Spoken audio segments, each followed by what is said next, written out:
5 taon akong nagtanggol sa CA, pero pinakasalan niya pala ako. Itong mag-ina na to.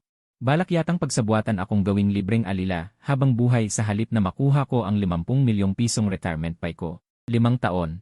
Ako, si Fang Yuan, sa wakas ay dumating din sa araw ng pagtatapos ng kontrata. Ang hangin sa opisina ng CA ay kay lamig na kayang patayin ang daga. Nakadiin ang 2 kong kamay sa mesa niyang kahoy at nakatitig sa babaeng kaharap ko. Si Bai Lingbing, kilalang ni Ice Queen sa mundo ng negosyo sa Jiangcheng, bilyon-bilyon ang yaman.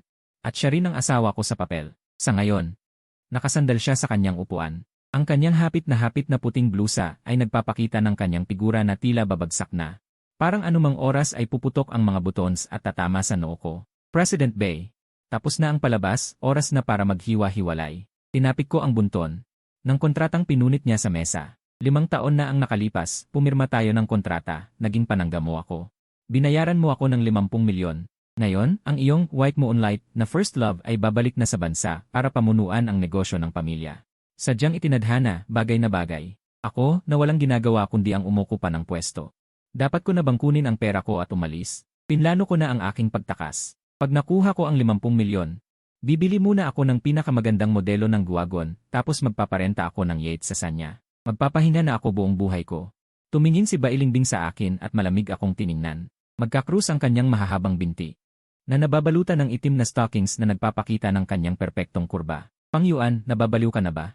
Ang kanyang boses ay napakalamig, parang nanggaling sa butas ng yelo. Sabi ko nga, hindi pwede ngayon.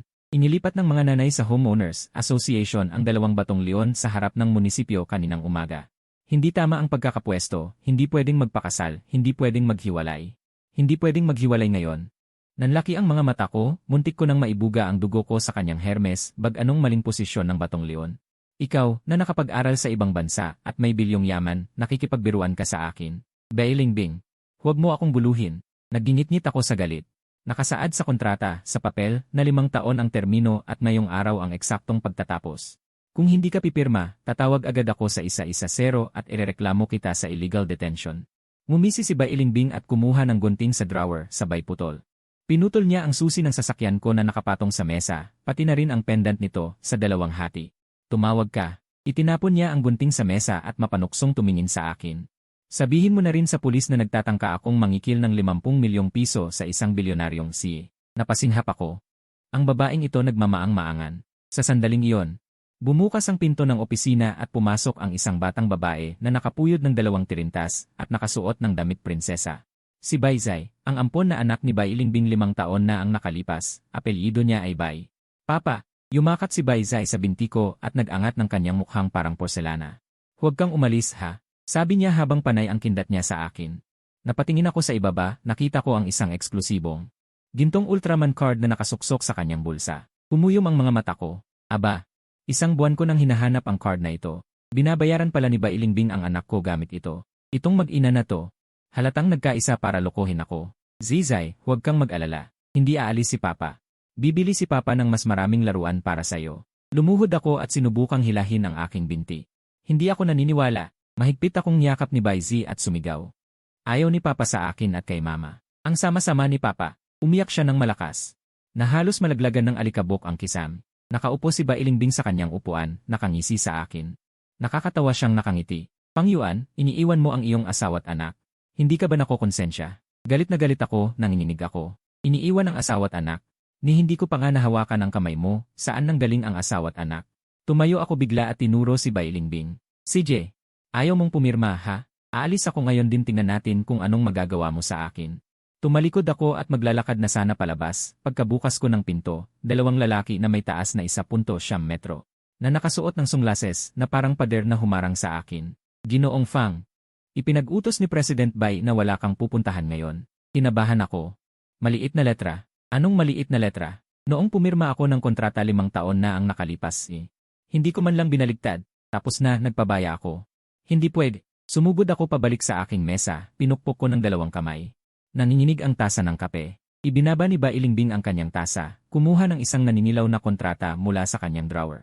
Diretso niyang ibinato sa mukha ko, basahin mo mismo. Nagmamadali kong sinalo ang kontrata.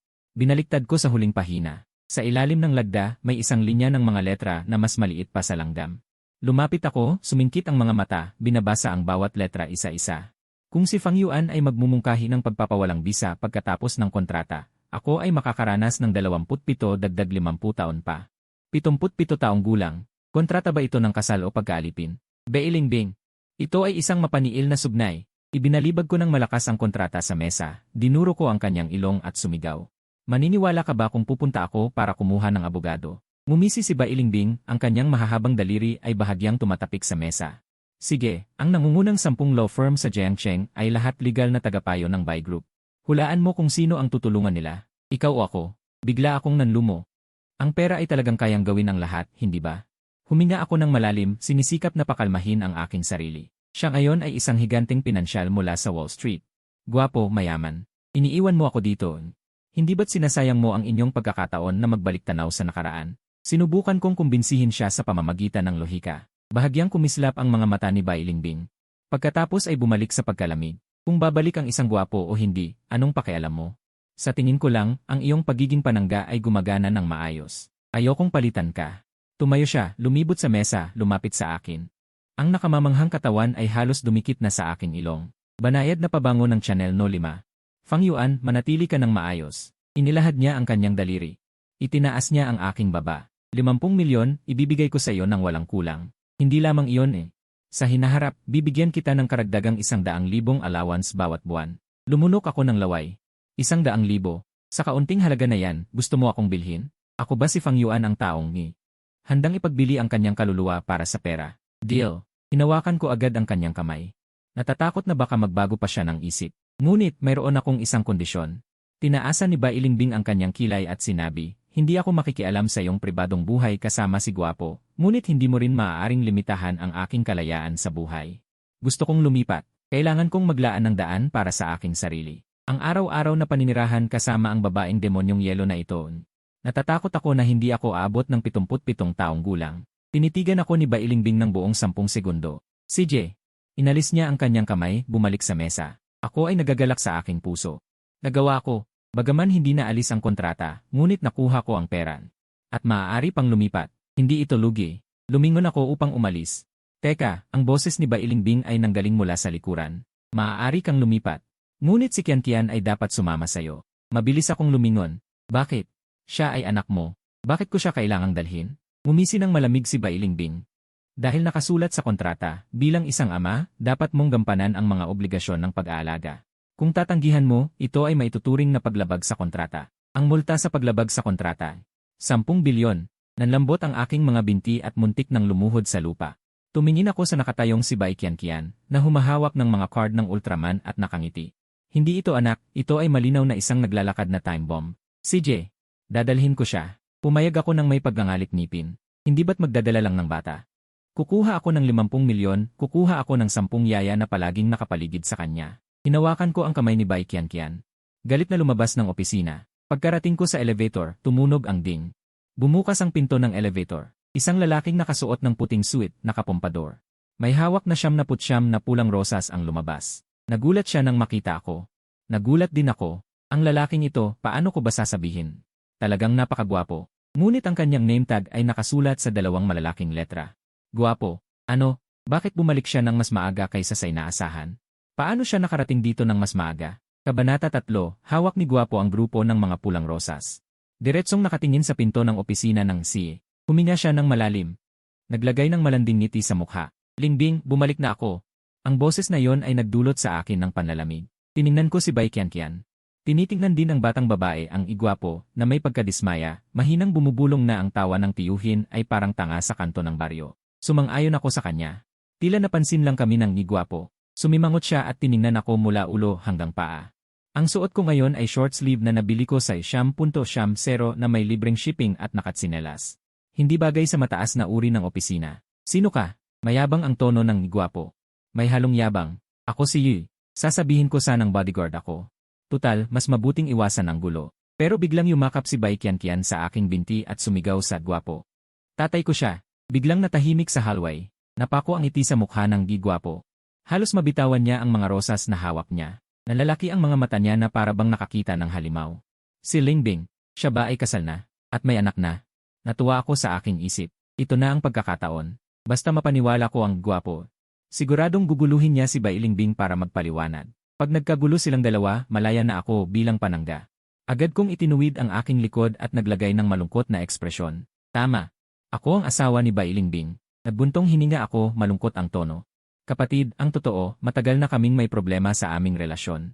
Mayroon siyang ibang mahal sa puso niya. Ngayon na nakita ka niya, alam ko na kung sino yon.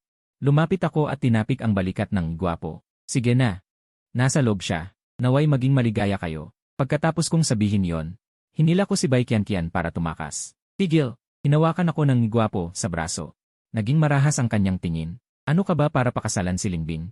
Siguradong gumamit ka ng maruming paraan para pilitin siya. Inihagis niya ang mga rosas sa gilid. Sinubukang hawakan ang aking kwelyo. Agad akong nainis. Bagaman ako ay pananggalang. Hindi ako isang duwag na basta-basta na lang pwedeng apihin. Binaliktad ko ang kanyang kamay at mabilis na pinilipit. Aray, aray, aray. Ang sakit. Agad na sumigaw ang igwapo at lumuhod sa lupa. Kapatid, kung nakasuit ka, huwag kang makipag-away. Madaling mapunit ang tahi. Tiningnan ko siya mula sa itaas na may mapanuyang ngiti. Sa sandaling iyon, bumukas ang pinto ng opisina ng CA. Lumabas si Bai Lingbing na nakasuot ng high heels. Nang makita niya ang eksena sa harap niya, bahagya siyang sumimangot. Pangyuan, anong ginagawa mo? Para bang nakakita ng tagapagligtas ang gwapo. Agad niyang binitawan ang aking kamay at gumapang papalapit kay Bai Lingbing. Lingbing, sa wakas pumayag ka ring makita ako. Sino itong bastos at barbarong ito? Naglakas loob niya akong saktan. Itinuro niya ako, halos maiyak na siya. Inikot ko ang aking mga mata. Ito ba ang financial giant ng Wall Street? Para siyang isang malaking sanggol.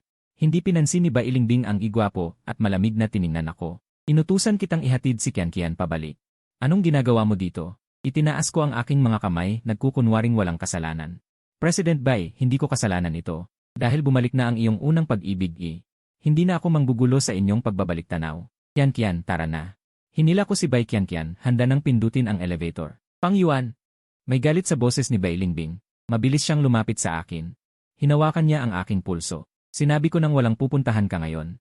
Nanggigil na ang igwapo sa gilid. Lingbing, bakit mo siya hinihila? Isa lamang siyang mahirap na taong grasa. Ako ang tunay na nagmamahal sa iyo. Sumugod siya. Sinubukang hilahin ang kamay ni Bai Lingbing. Iwinasiwas ni Bai Lingbing ang kanyang kamay at natumba ang igwapo. Gwapo, magpakatino ka. Ang boses ni Bai Lingbing ay kasing lamig ng yelo. Kasado na ako. Ito ang aking asawa, si Fang Yuan. Natahimik ang lahat. Nanlaki ang mga mata ko habang nakatingin kay Bai Lingbing. Hindi tama ang script na ito. Dapat sinipa mo na ako at sumama sa iyong unang pag-ibig. Bakit mo ako hinihila? Para bang tinamaan ng kidlat ang igwapo. Nanghina siya at napaupo sa lupa. Pero, Lingbing siguradong niloloko mo lang ako, hindi ba? Titig na titig siya kay Bai Lingbing. Sinubukan kong hanapin sa kanyang mukha kung mayroong kahit anong bahid ng pagkukunwari. Hindi nagsalita si Bai Lingbing, sa halip ay tumingin siya sa akin. Sa kanyang malamig na mga mata, may dumaang kakaibang liwanag sa sumunod na segundo. Bigla siyang tumingkayad, niyakap ang aking leeg gamit ang kanyang dalawang kamay, mariin niyang hinalikan ang aking mga labi. Direktang naghang ang aking isip, isang malamig at malambot na pakiramdam ang dumaloy sa aking mga labi, may kasamang bahagyang amoy ng mint. Nanlaki ang aking mga mata, tinitigan ang napakagandang mukha na malapit sa akin, nababaliw na ba ang babaeng ito? Para lang inisin ang kanyang dating kasintahan, pati ang kanyang unang halik ay isinama na, teka. Parang ito rin ang aking unang halik agad kong gustong itulak siya palayo, ngunit mabilis ang kanyang halik. Ang kanyang kahangahangang hugis ng katawan ay nakadikit ng mahigpit sa akin, hindi ako makahanap ng masusulingan, may narinig akong malakas na sigaw mula sa gilid. Nakita ko sa gilid ng aking mata, nahulog ang barahan ni Ultraman sa kamay ni Bai Qianqian, ang kanyang maliit na bibig ay naging hugis. At ang nagngangalang Haoshuai sa sahig, ay tuluyang naging bato, lumipas ang 10 segundo. Bago ako binitawan ni Bai Lingbing, bahagyang hinihingal, at may bahid ng pamumula sa kanyang pisngi na bihira niyang ipakita. Lumingon siya sa nagngangalang Haoshuai sa sahig, bumalik ang kanyang malamig na boses, nakita mo na ba? Maayos ang aming relasyon bilang mag-asawa, hindi namin kailangan ang ibang tao na makialam, guardia. Palabasin niyo siya, agad na lumapit ang dalawang nakaitim na bodyguard, at inalalayan si Haoshuai palabas. Ningning, sumobra ka naman ata sa pag-arte. Naggangalit kong tinitigan siya. Hindi naman sinasabi sa kontrata na kailangan kong magbigay ng espesyal na serbisyo, isa itong sakuna sa trabaho, kailangan itong dagdagan. Inayos ni Bai Lingbing ang kanyang gusot na kamiseta, bumalik sa kanyang taas noong at malamig na anyo, tinatawag itong improvisation. Tiningnan niya ako ng malamig, mapilit ang taong iyon na si Haoshuai, ito lang ang paraan para tuluyan siyang sumuko. Tungkol sa pera, ililipat ko sa iyong card. Malamig akong tumawa. Ang ganda naman ang sinabi mo, gusto mo lang akong gawing panangga, ngayon. Siguradong isasama ako sa galit ng baliw na aso na si Hao Shuai. Sige. Marami kang pera, ikaw ang magaling, tinatamad akong makipagtalo sa kanya, yumuko at pinulot ko ang baraha ni Ultraman sa sahig. Ibinulsa ko sa bulsa ni Bai Qianqian, tara na, Qianqian. Samahan ka ni Papa kumain sa IS. Hinila ko si Bai Qianqian papasok sa elevator. Papa, bakit ka kinagat ni Mama kanina? Tanong ni Bai Qianqian na walang malay habang dinidilaan ang kanyang ice cream. Halos mabilaukan ako sa aking laway, hindi iyon kagat, iyon ay paraan ng komunikasyon ng mga matatanda. Hindi ko na inisip ang pagsagot, tara, samahan ka ni Papa na bumili ng bagong laruan. Isinama ko si Bai Qianqian sa pamamasyal sa mall buong hapon, gumastos ng ilang libong piso, at sa wakas ay napasaya ko ang maliit na boss na ito. Sa gabi, nakatanggap ako ng tawag mula sa isang hindi kilalang numero, ikaw ba si Fang Yuan? Mula sa kabilang linya ay narinig ko ang malamig na boses ni Hao Shuai, hinihintay kita sa 888 private room ng Imperial Clubhouse, kung may bayag ka, pumunta kang mag-isa. Kung hindi ka pupunta, sisiguraduhin kong hindi ka na makakagalaw sa Jiangsheng sa hinaharap. Malamig akong tumawa. Binabantaan mo ako. Hindi ako takot sa kahit sino, hindi ako natatakot sa isang tulad mo na nagtapos sa ibang bansa. Sige, maghintay ka. Ibinaba ko ang telepono. Inihatid ko si Bai Qianqian pabalik sa villa ni Bai Ningbing, ibinigay sa yaya, at pagkatapos ay sumakay ng taxi diretsyo sa Imperial Clubhouse. Binuksan ko ang pinto ng I-888 private room, puno ng usok sa loob, nakaupo ang 7 o 8 tao, sumisigaw. Si Hao Shuai ay nakaupo sa sofa sa gitna, may hawak na baso ng pulang alak, ang kanyang mga mata ay masama. Oh, naglakas loob ka talagang pumunta ah. Malamig siyang tumawa. Ibinaba ang baso ng alak, Fang Yuan, inalam ko na ang tungkol sayo.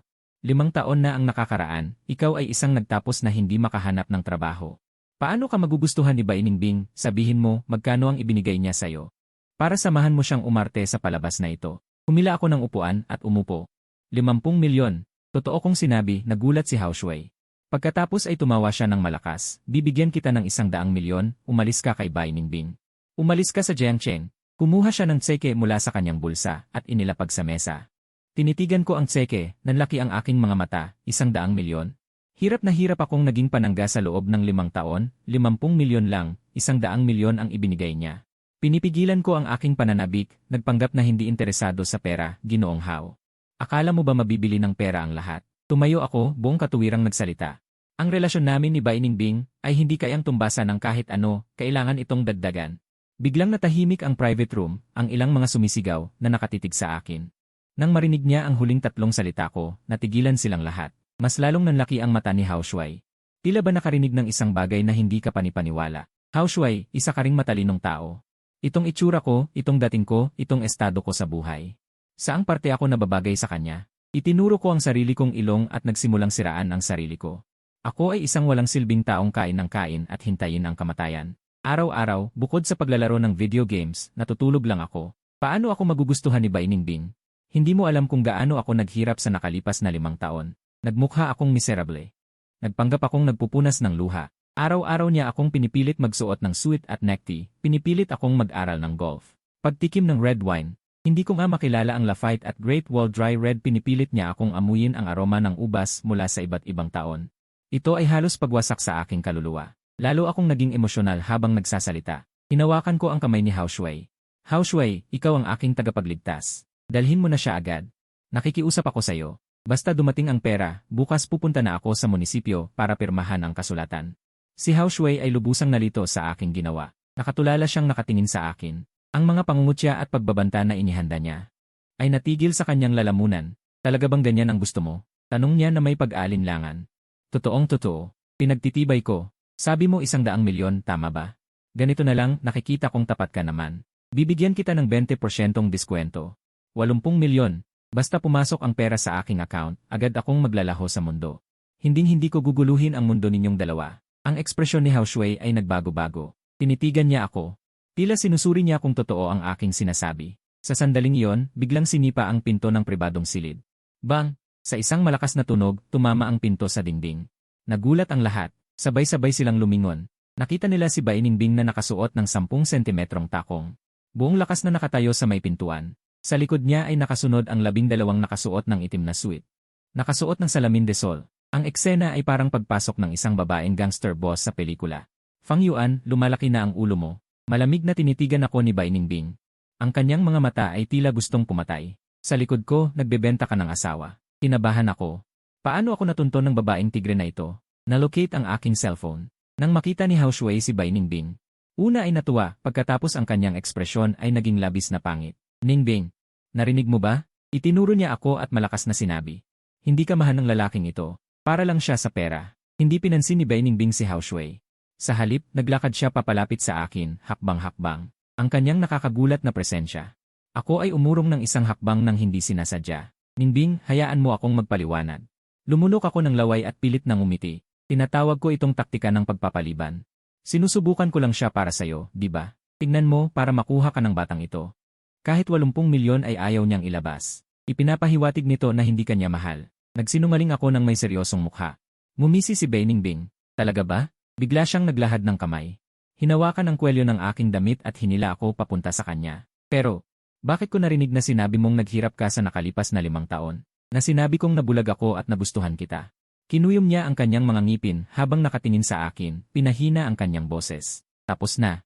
Galit na galit ang babaeng tigre na ito. Hindi lang mawawala ang 50 milyon, pati na rin ang 80 milyon. Kailangan ko pang isugal ang aking buhay. Nang akala ko ay magwawala na siya. Biglang binitiwan ako ni Bai Ningbing at lumingon kay Hao Shui. Hao Shui, makinig kang mabuti. Ang kanyang boses ay malamig na may otoridad na hindi maaaring questionin. Si Fang Yuan ang aking asawa. Kahit na siya ay isang walang silbi, siya ay walang silbi ni Bai Ningbing. Hindi ka pwedeng gumamit ng pera para saktan siya. Muling natahimik ang buong lugar. Nanlaki ang mga mata ni Hao Shui. Hindi makapaniwala. Bingbing, nababaliw ka na ba? Kailangan mo pa rin siyang protektahan. Ngumisi si Bai Ningbing. Kumuha siya ng isang black card mula sa kanyang bag at ibinato ito sa mukha ni Hao Shui. May 200 milyon dito. Kunin mo ang pera at bumalik sa iyong Wall Street. Sa susunod na manggulo ka sa aking asawa, hindi kita hahayaang makapagtagal sa Jiangsheng. Nagtinginan ang ilang malalaking lalaki na nakarinig ng ingay. Hindi man lang sila makahinga. Tinakpan ni Hao Shui ang kanyang mukha. Nanginginig ang kanyang buong katawan. Galit na itinuro ni Hao Shui si Bai Ningbing. Ang kanyang mga daliri ay nanginginig at ang kanyang mga mata ay namumula. Parang isang maliit na asawa na nakaranas ng matinding pagkakamali. Mabuti, mabuti, mabuti. 3 beses niyang sinabi ang mabuti.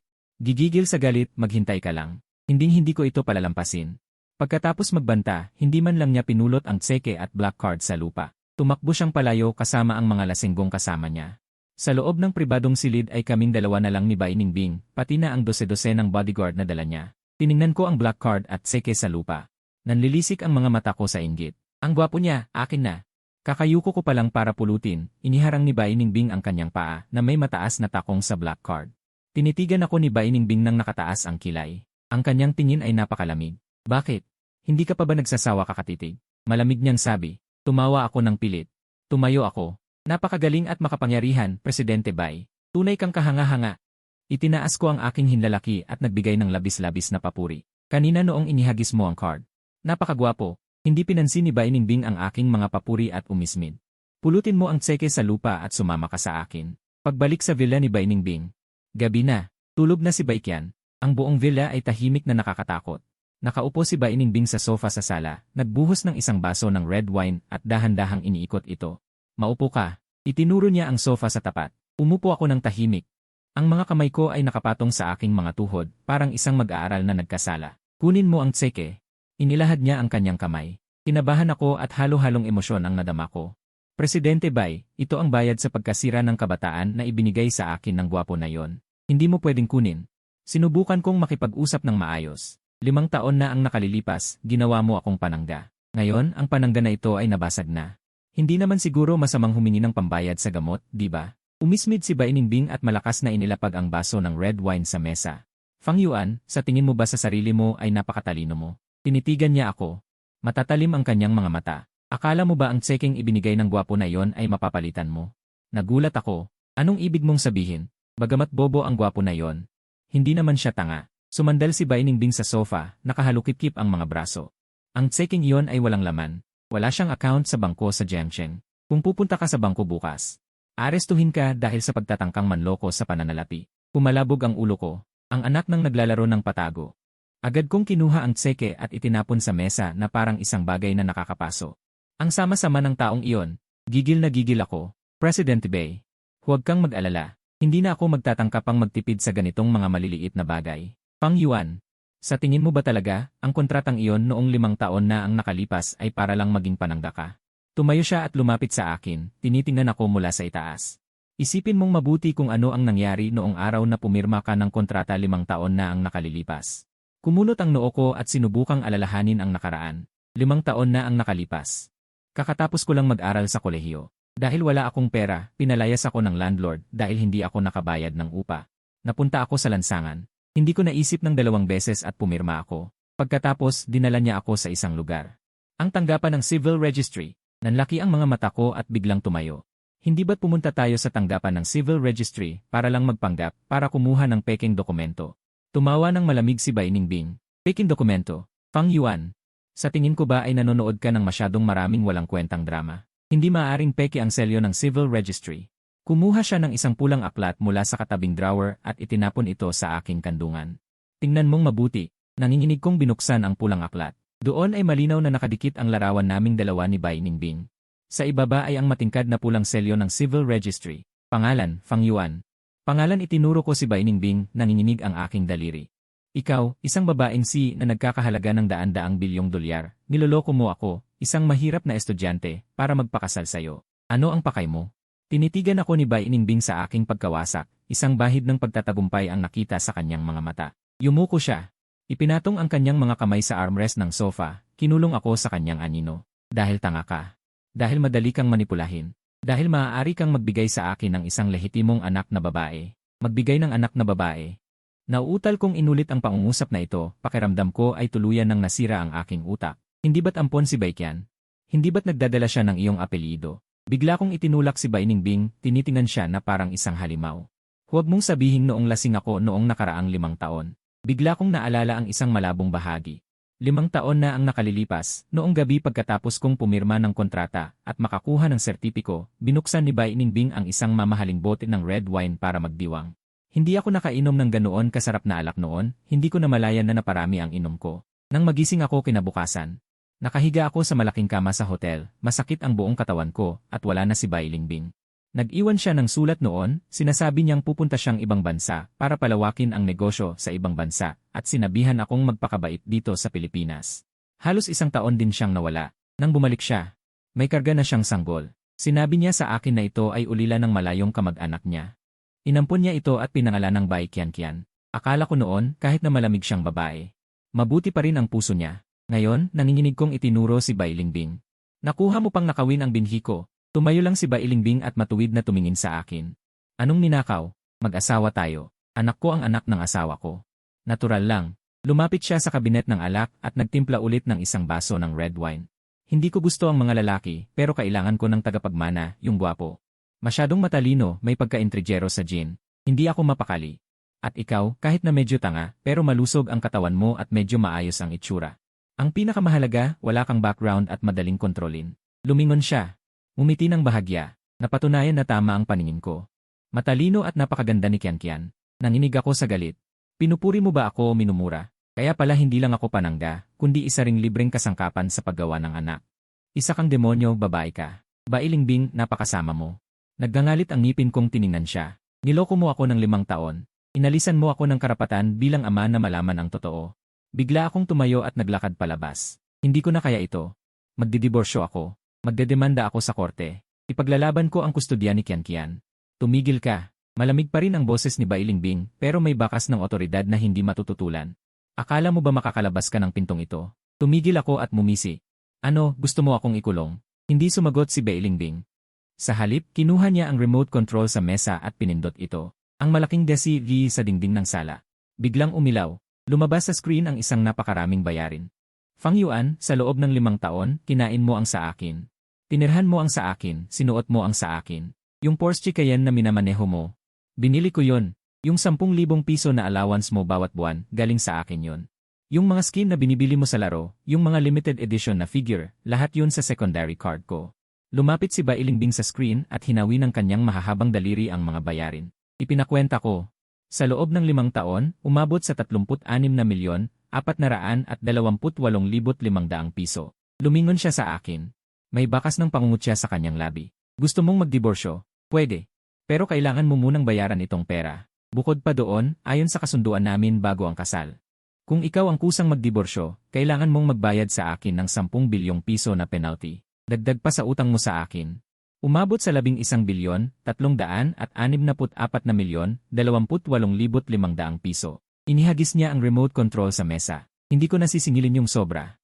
Bayaran mo ako ng 11,300,000,000. Kapag nabayaran mo na, nakabukas ang pinto ng civil registry para sa'yo. Nanlambot ang tuhod ko at napaupo ako sa sahig. 11,300,000,000? Kahit na magnakaw ako sa bangko, hindi ko makukuha ang ganito kalaking pera. Ang babaeng ito. Mula pa sa simula, pinlano na niya ang lahat. Tiningnan ko si Bailingbing na nakatayo sa harap ng screen, parang isang reyna. Nakaramdam ako ng labis na kawalan ng lakas. Tingnan mo kung sayo ba ang pirma. Dinampot ko ang dokumento. Binuklat ko ang huling pahina. Naroon na ang aking pirma at ang aking pulang tatak ng kamay. Naalala ko na. Noong pumirma ako ng kontrata 5 taon na ang nakakaraan, kumuha siya ng maraming dokumento at pinirmahan ko. Sabi niya, mga waiver lang daw at confidentiality agreement. Noon, abala ako sa pagtingin sa 50 milyong piso na commitment letter. Hindi ko na binasa ng mabuti ang iba pang dokumento. Isa nga akong napakalaking tanga. Bailingbing, panalo ka. Inihagis ko ang dokumento sa sahig. Parang lobong nawalan ng hangin ang buong katawan ko. Wala akong pera. Buhay ko lang ang meron ako. Patayin mo na lang ako. Lumapit si Bailingbing sa akin at lumuhod. Inilahad niya ang kanyang kamay. At marahang hinaplos ang aking pisngi. Paano ko naman magagawang patayin ka? Biglang lumambing ang kanyang boses. Ikaw ang ama ng anak ko. Ikaw ang legal na asawa ni Bailingbing. Basta't susunod ka sa akin. Gumanap ka ng maayos sa papel mo, bibigyan pa rin kita ng 50 milyon. Sa hinaharap, ikaw pa rin ang haligi ng tahanang ito. Bumulong siya sa aking tainga. Humihinga na parang orkidyas at kung magiging mahusay ka, pwede pa tayong magkaroon ng pangalawang anak. Magkaroon ng pangalawang anak, para akong pusang natapakan ng buntot. Bigla akong umatras at tumama ang likod ng ulo ko sa paa ng sofa, at tila ako'y nagulat. Hawak ang ulo, natakot akong tumingin sa'yo. Baliw na talaga ang babaeng ito. Hindi pa ba sapat na lokohin ako ng isang beses? Gusto mo pa akong lokohin sa pangalawang pagkakataon? Ano ba tingin mo sa akin? Makina ng binhi ng Baishay Group. Bai, kalma ka lang. Nauutal kong sabi, at itinago ang aking mga kamay sa aking dibdib, na nagpapakita ng isang postura ng pagtatanggol sa aking kalinisan hanggang kamatayan. Ang pagkakaroon ng anak ay dapat mayroong emosyonal na pundasyon. Tayong dalawa ay 5 taon na. Hindi pa man tayo nagkahawak kamay, bigla tayong tatalon sa pangalawang anak. Napakalayo na nito. Madaling mapunit ang itlog. Tiningnan ako ni Bailingbing sa aking duwag na anyo, nag-aalala tungkol sa kanyang genetic. Magkaroon ng pangalawang anak. Natatakot akong mabawasan ang pangkalahatang antas ng intelektual ng pamilya Bai. Bagaman nalutas ang krisis ko, ngunit bakit pakiramdam ko na mas nakakainsulto pa? Sige na. Gabi na, bumalik ka na sa iyong silid para matulog. Si Bailingbing ay umakyat sa itaas. Bukas ng umaga, 8:00, samahan mo akong pumunta sa kumpanya. Tiyak na hindi susuko si Haoshui. Gamitin mo ang iyong buong lakas at huwag mo akong ipahiya. Tiningnan ko ang kanyang likod. Nagngangalit ang aking mga ngipin habang nagbibigay ng gitnang daliri. Ang masamang kapitalista ay hindi lamang niloko ang aking damdamin. Niloko ang aking katawan at ngayon ay gusto pang pagsamantalahan ang aking paggawa. Maghintay ka lang. Ako, si Fang Yuan, ay hindi kailaman susuko. Kinabukasan, bumangon ako na may 2 madilim na bilog sa ilalim ng aking mga mata. Umiiyak at walang pag-asa na nakaupo sa Rolls Royce ni Bailingbing. Hindi ako nakatulog buong gabi. Puno ng ideya ang aking isipan ng 10 bilyon at 300 milyong multa at ang biglaang pagdating mula sa langit ng aking 5 taong gulang na biological na anak na babae. Sinubukan kong maghanap online kung paano idemanda ang isang bilyonaryong babaeng si para sa panloloko sa kasal. Ngunit ang lumabas ay ang lahat ng Bai family group ng Jiangcheng ay nanalo sa lahat ng mga laban at masasabing isang tiyak na panalo. Lubusan na akong nawala ng pag-asa. Daddy, bakit para kang higanteng panda? Nakatabi sa akin, si Bai Qianqian, iniisip kung paano kumita ng pera para bayaran ang utang. Kumurat si Bai Qianqian. Nakakagulat na sinabi ni Mommy na may utang kang 10 bilyon sa kanya. Kailangan mong magtrabaho para sa aming pamilya habang buhay. Muntik na akong dumura ng dugo. Bailingbing, tinuturuan mo ang mga batang may edad na 5 taong gulang ng mga bagay na ito. Wala ka bang pagkatao? Hawak niya ang isang tablet at nanonood ng stock market. Hindi man lang siya tumingala. Walang limitasyon sa pagsasalita, huwag kang makipagtalo sa isang bata. Kalmado niyang sabi. Huminga ako ng malalim at sinabi sa sarili na kailangan kong kumalma. May utang. Bagaman may utang si Daddy, ngunit mayroon siyang dignidad. Hinaplos ko ang ulo ni Bai Qianqian, sinusubukan kong bawiin ang kaunting dignidad bilang isang ama. Tiyak na maghahanap si Daddy ng paraan para kumita ng pera. Para bayaran ang utang at pagkatapos ay dalhin ka sa malayo. Inalis ni Bai Qianqian ang aking kamay ng may pagkasuya. Kalokohan. Sinabi ni Mommy na hindi mo kayang bumili ng mga card ng Ultraman. Paano mo mababayaran ang 10 bilyon? Mas mabuting maging masunurin ka at maging kabayo ko sa bahay. Ako. Hindi ko na kaya ang ganitong buhay. Ang butas-butas na cotton jacket na ito ay dumating lamang upang maningil ng utang.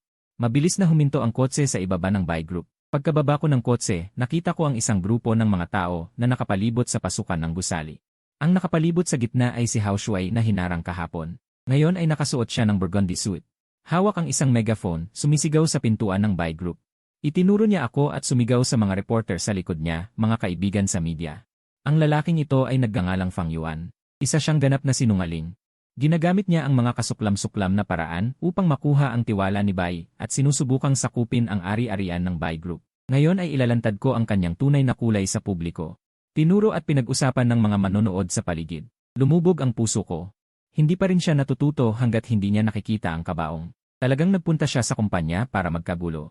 Bumaba ng kotse si Bai Ningbing. Nang makita ang eksenang ito, biglang lumamig ang kanyang mukha. Mga gwardiya, ano ba ang ginagawa ninyo? Hindi pa ba ninyo pinalalayas ang mga tao? Malamig niyang iniutos sa kanyang katulong sa likod niya. Nagpakita ng pag-aatubili ang katulong. Bai, nagdala si Ginoong Hao ng mga reporter. Kung sa pilitan nating palalayasin ang mga tao, baka magulo ang isulat ng media na makakaapekto sa presyo ng kumpanya. Sumimangot si Bai Ningbing at biglang umilaw ang mga ilaw. Hindi tumigil ang tunog ng pagkuha ng litrato. Napakaraming mikropono ang nakatutok sa akin. Yifang, totoo ba ang sinasabi ni Hao Shuai? Ang kasal niyo ni President Bai. Hao Shuai, hayop ka. Kapag nagalit ang tigre. Akala mo ba isa akong Hello Kitty? Huminga ako ng malalim at biglang itinulak ang mga mikropono sa harapan ko. Tumahimik kayong lahat, sigaw ko at natigilan ang lahat sa lakas ng boses ko. Lumingon ako kay Hao Shuai at mumisi. Hao Shuai, sinasabi mong pera lang ang habol ko kaya ako nakipagrelasyon kay Bai Ningbing. Tama. Sumagot si Hao Shuai nang nakataas ang noo, ikaw na nga itong loser, eh. Ano pa nga ba ang hahanapin mo kundi pera? Tumango ako at biglang inilapit si Bai Ningbing. Sa aking bisig. Sa gulat ng lahat, ipinahayag ko ng malakas, ang gusto ko ay ang katawan niya.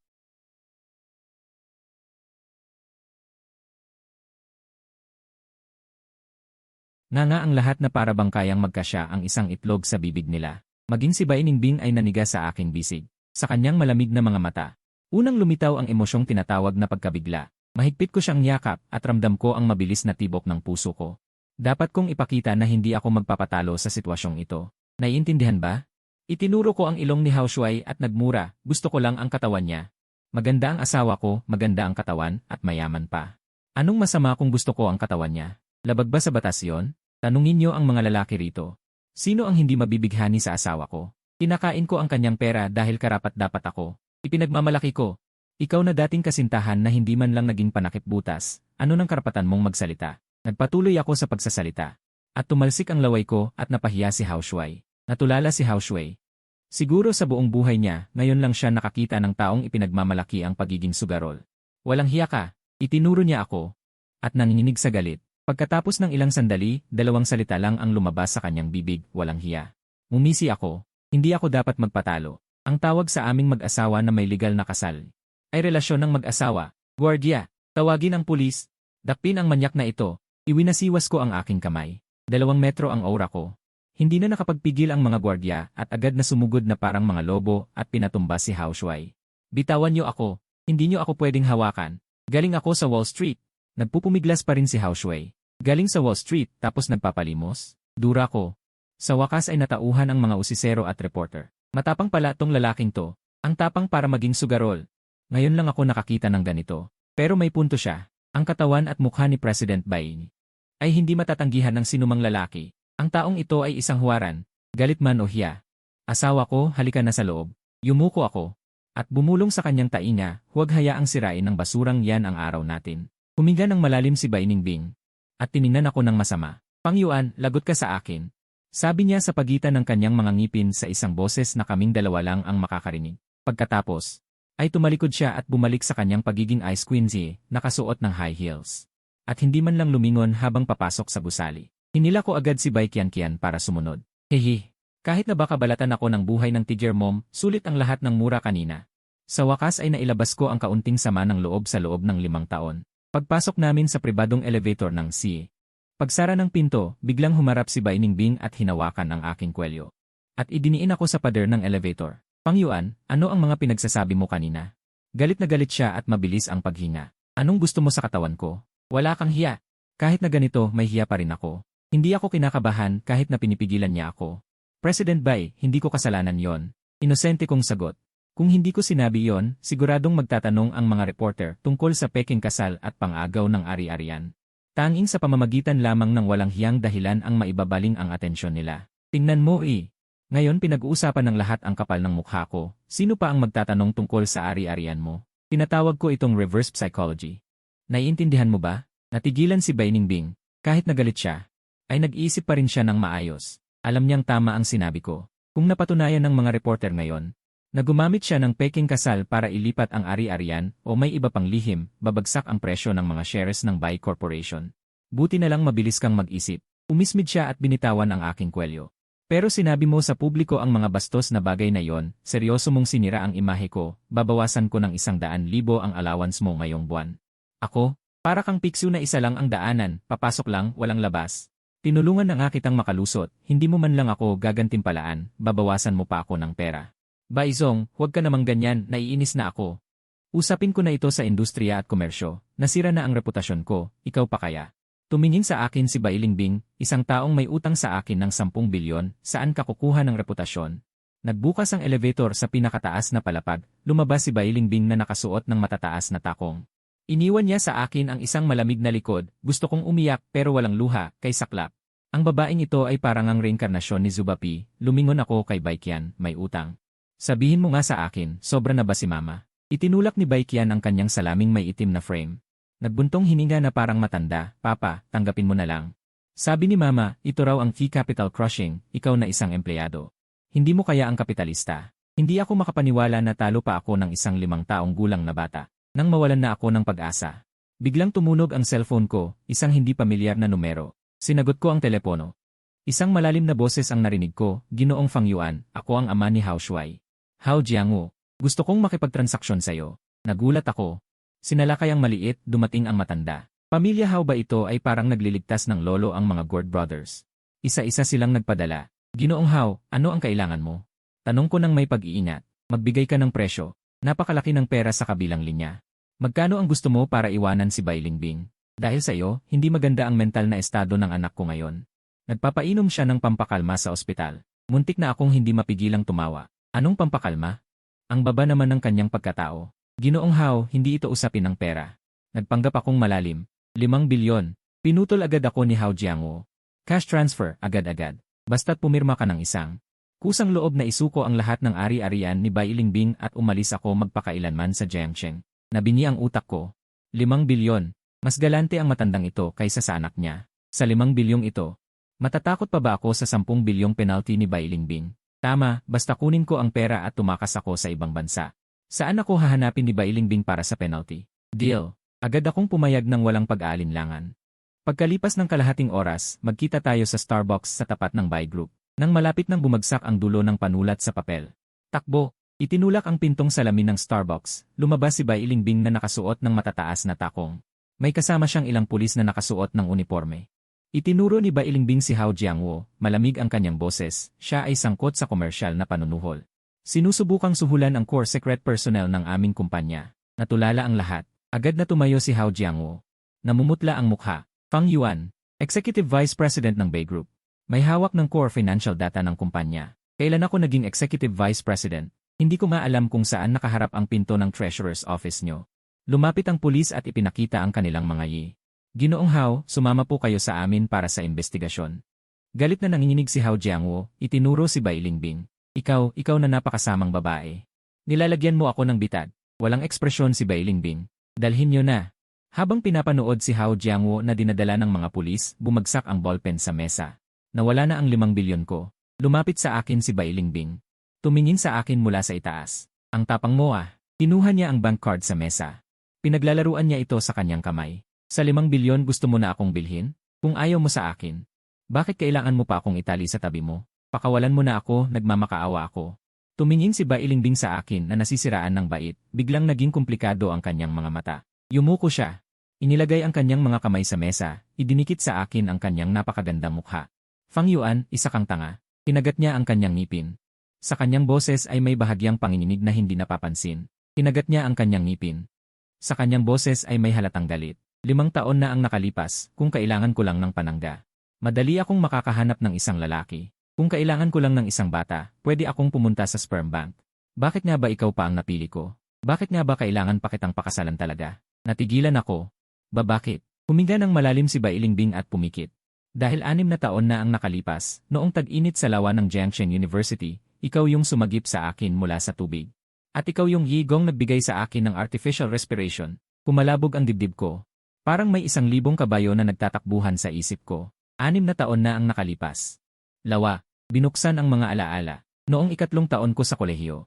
Nakaligtas nga ako ng isang babaeng nalulunod sa lawa. Madilim noong panahong iyon. At nakatakip pa ang buhok ng babae. Hindi ko talaga nakita kung ano ang hitsura niya. Ang naalala ko lang ay pagkatapos kong hilahin siya. Wala na siyang hininga. Walang sabi-sabi, dumiretso ako at binigyan siya ng artificial respiration. Diniinan, hinihipan. Pagkatapos ng ilang sandali, sa wakas ay dumura siya ng tubig. Nagising siya. Tapos binigyan niya ako ng sampal. Sinabihan akong bastos at tumakbo palayo habang tinatakpan ang kanyang mukha. Umiyak pa ako noon. Naisip ko na kailangan pa palang masaktan kapag nagligtas ng buhay. Talagang gumugulo na ang mundo. Ikaw yung multong nalunod. Lumaki ang mga mata ko at itinuro si Bailingbing. Biglang dumilim ang mukha ni Bailingbing. Multo ka dyan. Nagdingit-ngit siya. Gusto niya akong patayin. Low blood ako at nahulog sa tubig. Iniligtas mo ako. Nagpapasalamat ako. 3 damit ang suot ko. Kailangan mo pang ipasok ang kamay mo sa pinakaloob na damit para hanapin ang posisyon. Galit na galit si Bailingbing. Nahihiya akong yumuko. Ay, medyo dumulas lang yung kamay ko noon. Pero nakakagulat naman kasi talaga yung pakiramdam. Kaya, nilunok ko ang aking laway at maingat na tumingin sa kanya. Kaya niloko mo ako 5 taon na ang nakalipas para pumirma ng kontrata, para magpakasal tayo, at magkaanak tayo para maghiganti. Ngumisi si Bailingbing. Maghiganti sa'yo, hindi ka karapat-dapat. Hinihila niya ang silya. Umupo siya sa tapat ko. Ako si Bailingbing, may utang na loob. Iniligtas mo ang buhay ko. Inialay ko ang sarili ko sa'yo, at hahatiin ko sa'yo ang kalahati ng aking bilyong-bilyong ari-arian. Ito ang tinatawag na pagtanaw ng utang na loob. Nalalaki ang mga mata ko. Anong pagtanaw ng utang na loob? Kay Baisuzen mo ba natutunan ang pagtanaw ng utang na loob? Direktang pinatay si Xuxian.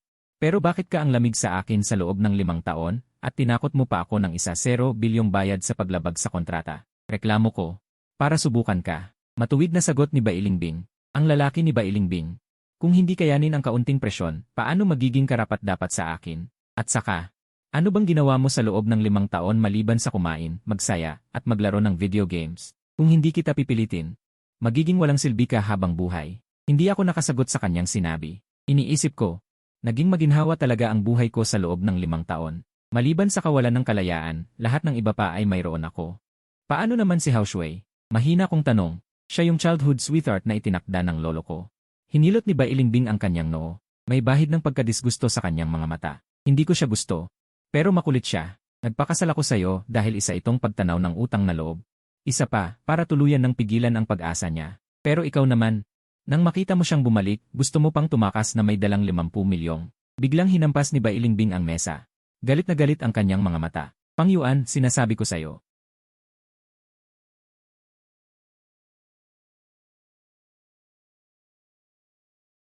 Bigla kong nakita ang mga mata ni Bailingbing.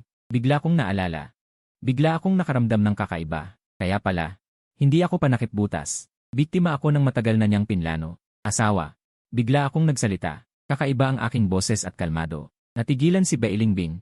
Sa loob ng 5 taon, hindi ko pa siya tinawag ng ganito. Dahil gusto mo ako. Ngumiti ako ng nakakaloko. Bigla akong tumayo at lumapit sa kanya sa kabila ng mesa.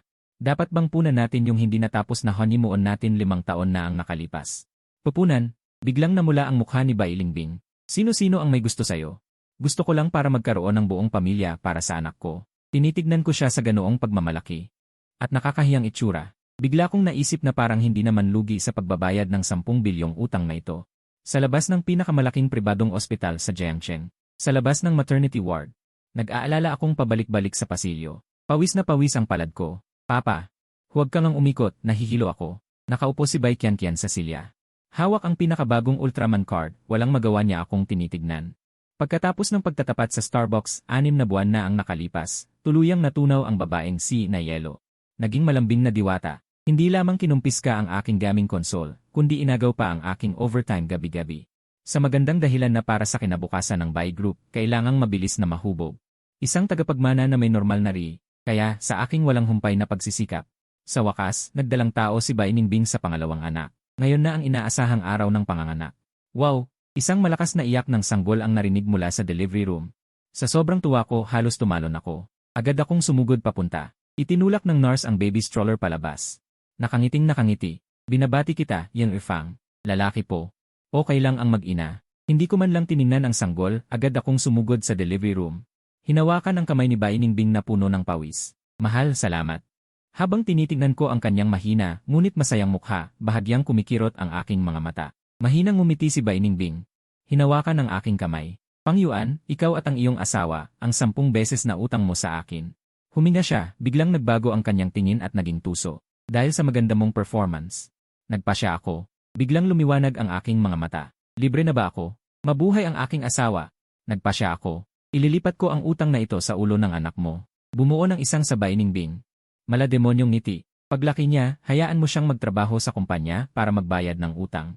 Para sa'yo, tiningnan niya ako na puno ng pag-aari sa kanyang mga mata. Habang buhay ka, magpakabait ka at maging full-time na house husband sa bahay. Hindi ka pwedeng pumunta kahit saan. Ako, ang kapitalista ay kapitalista nga talaga. Pati ang bagong panganak na anak ay hindi pinalalampas. Lumingon ako para tignan ang maliit at kulubot na sanggol na hawak ng nurse. Pasensya na, hindi na makaahon ang tatay mo habang buhay. Kailangan kang magsakripisyo para magbayad ng utang ng iyong ama. Bumuntong hininga ako, sumuko sa aking kapalaran at yumuko para halikan ang noo ni Bai Ningbing. Masusunod, mahal na Reyna, sa labas ng bintana. Maliwanag ang sikat ng araw. Ako si Fang Yuan, nagbenta ng sarili ko para sa 50 milyong 5 taon na ang nakalipas. Pagkatapos ng 5 taon, hindi lamang ako hindi nakakuha ng pera, ngunit mayroon pa akong utang na 0 bilyon. Ngunit nakakuha ako ng asawang babaeng si na nagkakahalaga ng 1 trilyon, isang tusong anak na babae. At isang swerteng anak na bagong panganak na may malaking utang. Sa ganitong sitwasyon, sino ba talaga ang lugi? Bahala na. Basta, masarap ang soft rice. Tapos na ang kwento.